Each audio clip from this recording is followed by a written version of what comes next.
St. John's Cemetery in Pensacola, Florida is sometimes confused with being associated with the Catholic or Episcopal churches.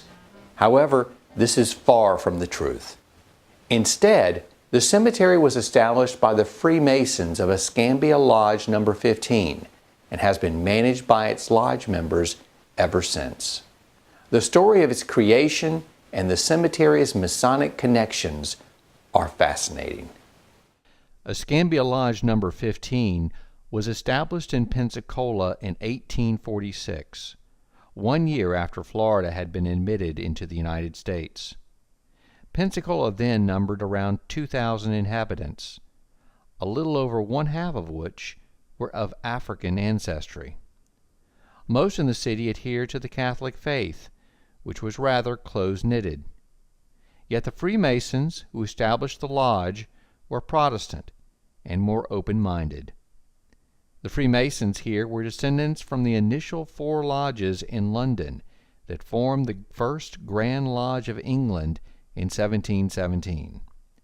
From this center, the fraternity had spread throughout Europe and to the American colonies.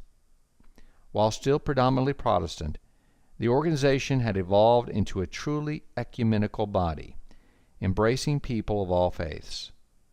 Its guiding principles then and now remain true, emphasizing personal study, self-improvement, and social betterment via individual involvement and philanthropy. In Pensacola, the lodge was active, donating money toward orphanages and assisting older people in the community. Always its members were looking at ways to improve the lives of those around them. In early 1876, lodge members discussed Pensacola's need for an ecumenical cemetery, one that did not discriminate based upon religious background, color, or beliefs. Before the Civil War, Pensacola had been predominantly Catholic. However, afterwards, the community became mostly Protestant and even attracted a sizable Jewish population. For years, the dead had been buried in St. Michael's Cemetery, which was operated by the Catholic Church.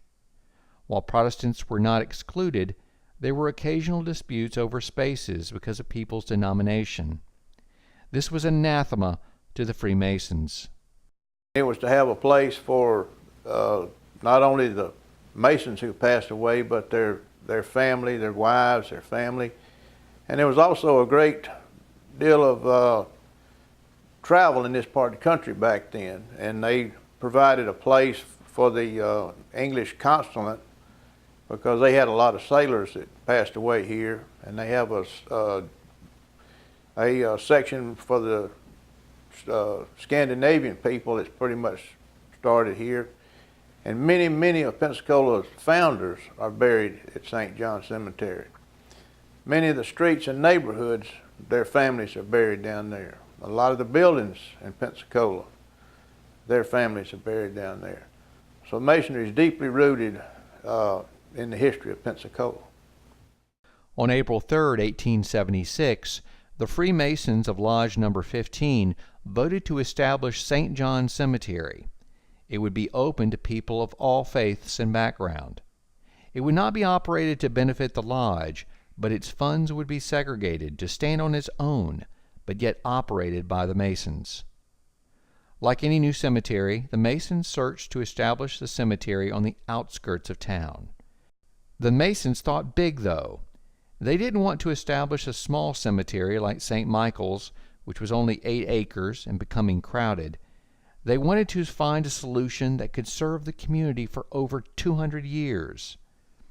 26 acres were identified, bordering G Street in the east and L Street in the west.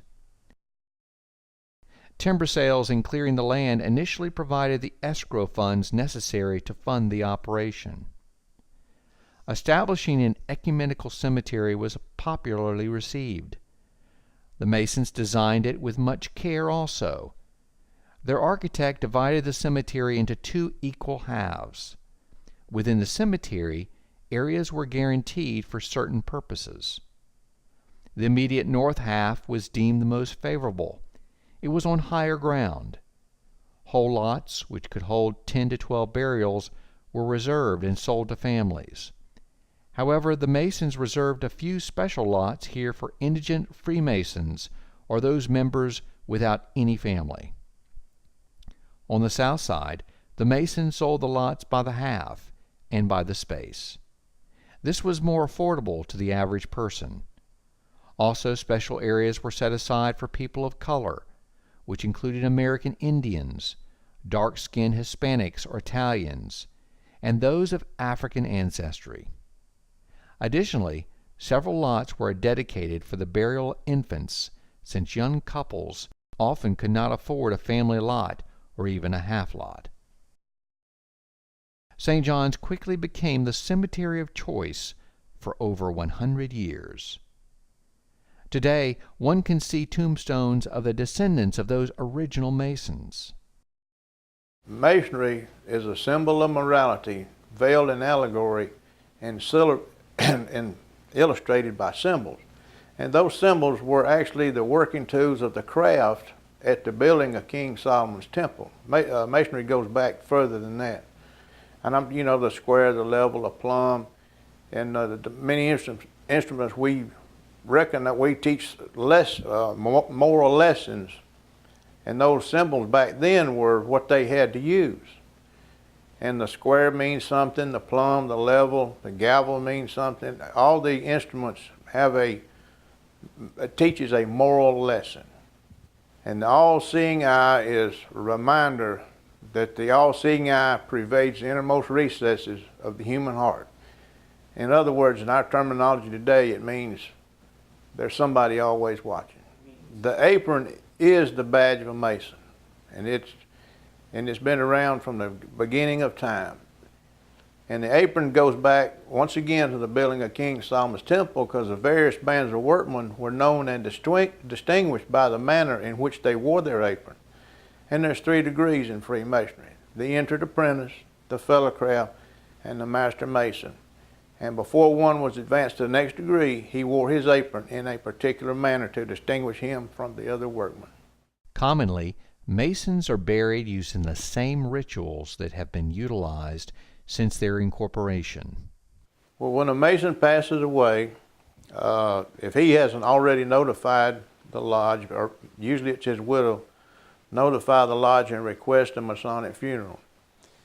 Then the secretary of the lodge makes sure that he's still a member in good standing, that he has not been suspended on non-payment of dues or anything like that. That's approved, and then it's set up we have a memorial team that's set up. It's mostly the retired guys, but they're all Masons, and they conduct the funeral service. Of course, we have the master conducts the service, and we have a chaplain, and they open the Holy Bible at the foot of the grave, and then we have a special prayer we say for all the brothers that pass away. And none of the prayers are offensive to any religion, because Masonry cares not what religion you are, it's just that you believe in a supreme being. And then they conduct the funeral, and then his white apron is tied upon the coffin, and the sprig of acacia, the evergreen sprig of acacia, is laid on the coffin, because the evergreen sprig of acacia, in our belief, never dies, just like the soul never dies. And then they make the cross or whatever symbol on the sand with the sand, and then they have a final prayer to say goodbye to the brother who passed away. Today, St. John's is operated by a board of Freemasons drawn from the Pensacola lodges. No one has taken a fee for this purely volunteer effort. It collects funds for burials and administers over a perpetual fund that ensures the longevity of the cemetery. Its board takes great pride in continuing the mission of providing funeral space to the community. Anyone interested in Freemasonry or securing space in the cemetery should email the cemetery at info@stjohnsdb.com.